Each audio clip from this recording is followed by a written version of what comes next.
Hello friends, welcome back. Delhi is beautiful in spring, so I thought I will do some reviews outdoors. So today I'll talk about this book, Ruskin Bond's autobiography, Lone Fox Dancing.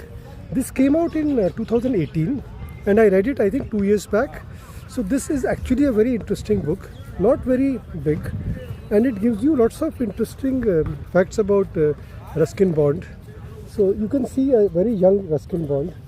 So he was born in 1934 and he is now living in Landor and he's 92-year-old and he is a well-known writer who needs no introduction.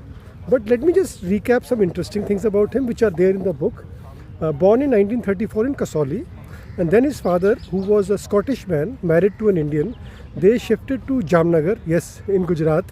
So the first 7-8 years of Ruskin Bond's life was spent in Jamnagar in Gujarat.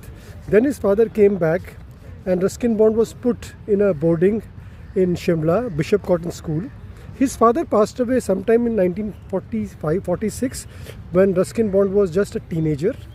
And then after partition, Ruskin Bond tried to live in London. He spent 3 to 4 years there. He came back to Delhi. He then went to Dehradun, stayed there for 2-3 years, then came to Delhi in the mid-50s. He lived in Rajouri Garden from 1956 to 1960 for 4 years. He would walk from Rajouri Garden to Connaught Place.